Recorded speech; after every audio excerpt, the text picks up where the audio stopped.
Hello everyone and welcome back to Func. I hope you've had a great week. I'm Colby Hawk. And I'm Kimberly McKnight. Today's weather is cloudy with a high of 64 and a low of 53. And today's word of the day is lampoon, which means someone or something is to ridicule that person or thing, especially through the use of harsh satire. The exhibit chronicles the long history of lampooning public figures in cartoons. In today's news, customers of cellular services nationwide, including AT&T, T-Mobile, and Verizon, reported service loss this morning. 3/4 of those who reported wireless service issues this morning have since had service restored, and we are working as quickly as possible to restore service to remaining customers, AT&T said in a statement. Toyota is recalling about 280,000 pickup trucks and SUVs in the United States to fix a transmission problem that can let the vehicles creep forward while in neutral. This recall covers certain Toyota Tundra pickups and Lexus LX 600 SUVs from the 2023 and 2022 model years. Also included are 2023 and 2024 Toyota Sequoia SUVs. Toyota said Wednesday that certain parts of the vehicle's automatic transmissions may not immediately disengage when shifted into neutral. A teenager was killed in a shooting in Spartanburg County on Wednesday afternoon, and multiple agencies are investigating. The Spartanburg County Sheriff's Office responded to a shooting report on Halsey Avenue shortly before 12:25 p.m. Deputies found 2 victims with gunshot wounds in a black Ford sedan. According to the coroner, 19-year-old Tayshawn Khalil Thompson of Union died at the scene. His death is under investigation as a homicide. The second victim was taken to Spartanburg Regional with what appears to be a non-life-threatening wound. Greenville detectives are looking for help identifying 2 suspects who allegedly stole $7,000 worth of merchandise from Ulta Beauty. On Tuesday, the Greenville Police Department released surveillance images related to this case.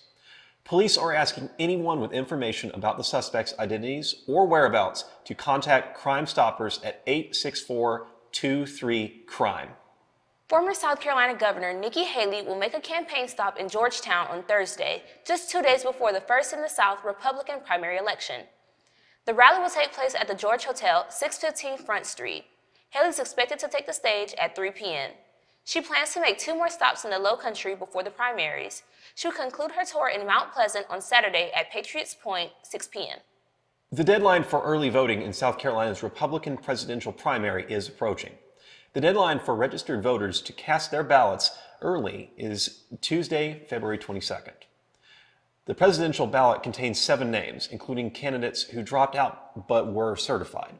They are Ryan L. Binkley, Chris Christie, Ron DeSantis, Nikki Haley, Vivek Ramaswamy, David Stuckenberg, and Donald J. Trump. As of Tuesday, February 20th, more than 128,000 voters have taken advantage of no-excuse early voting, according to South Carolina Election Commission data. Only voters who did not participate in the Democratic primary on February 3rd are eligible to vote in the GOP primary, which is the first in the South. Individuals who will be 18 years old by the November 5th general election can vote. South Carolina voters will go to the polls Saturday for the South's first Republican presidential primary. In addition to selecting the GOP presidential nominee, South Carolinians will be asked to answer 3 advisory questions about voter registration, judicial reform, and changes to how financial damages are awarded in lawsuits. These non-binding yes or no questions are intended to help shape the party's agenda and assess public support for various policy proposals. We are still celebrating Black History Month. Yesterday, there was a COP on DEI in corporate America where Liz Holmes talked about identity in corporate America. Next week is the last week to celebrate Black History Month as we move into Women's Month in March and Justice Month. We will update on the event soon. There are still some COPs to catch out this week. On Friday at 1:30, there will be a COP in McEachern in Lecture Hall. The speaker has a PhD in English with a focus on Victorian literature and culture. There will also be another CLP at 5 o'clock in the Row Art Building's Little John Lecture Hall. Performance artist Alyssa Coffin will discuss the development of her artwork, how her time living in Helsinki, Finland impacted that development, and how she uses her creative practice to connect with the earth.